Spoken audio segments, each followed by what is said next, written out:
Jenggele tangi maneng iki gendeng apa gendong gondorio mano-mano puter menclok ning dhuwur pager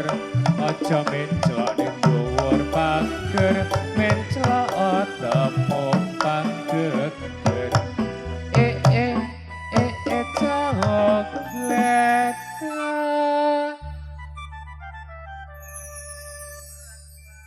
wis gledak urip maneh arep gondorio gendong panuke opo mano-mano podang pencane ning wit gedang aja mencok ning wit gedang mencok ana dhuwur kendang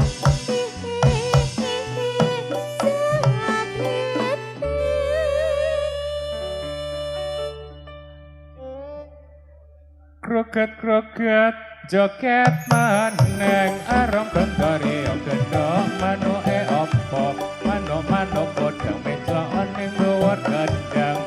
aja menclok ning dhuwur gedang menclok sing pinter ngendang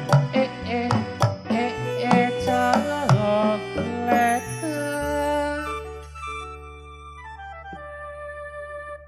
wis gledak apa maneh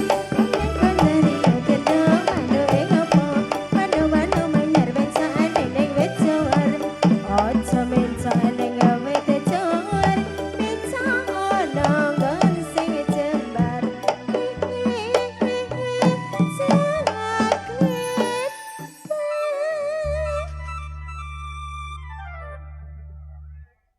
Jenggele tangi maneng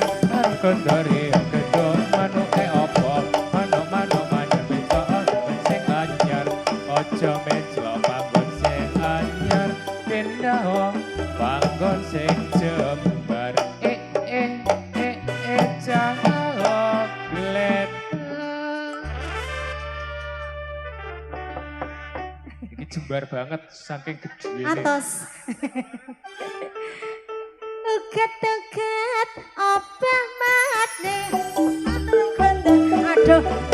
aduh opo mano-mano pencane ning wit pager aja mencok ning wit pager mencok ana gone mas player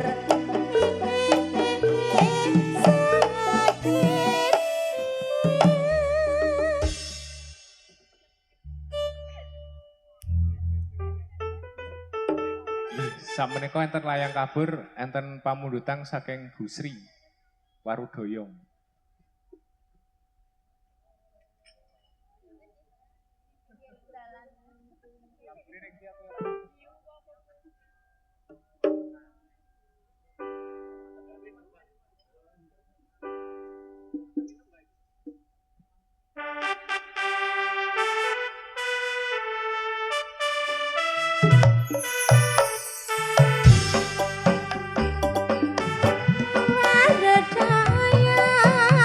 Dayang nang pinggir kali pamit lunga ngendeng diendeti ra bali-bali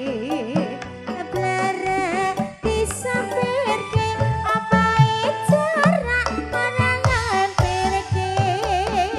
Waru-waru doyong Mbakyu doyong ning alas gunung pamit lunga ngendong dewas gendong atine bingung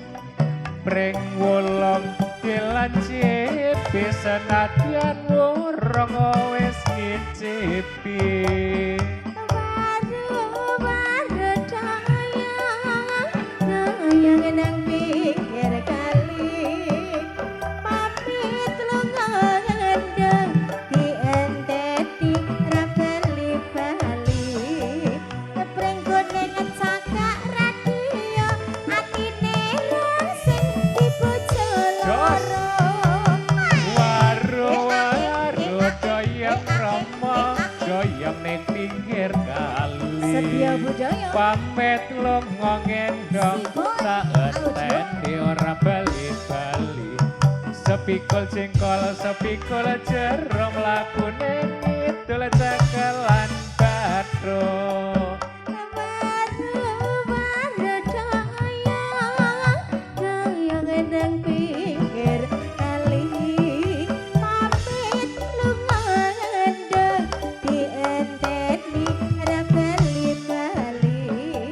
tali kawat diutir-utir ora kuat rasane pikir.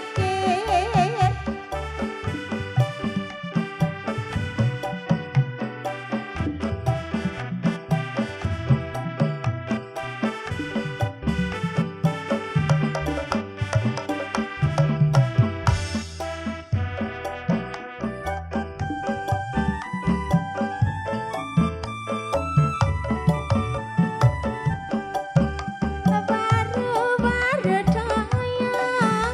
doyong nang pinggir kali pamit lunga ngendeg dienteni ra bali-bali benang lawe kuasa apa yen ra kowe aku emoh. Surabaya berubah-ubah Mbak Yu sapu tangan jatuh di lumpur. Solo lupa tak bisa lupa sebentar di waktu tidur. Numpak becak rodane miring rasa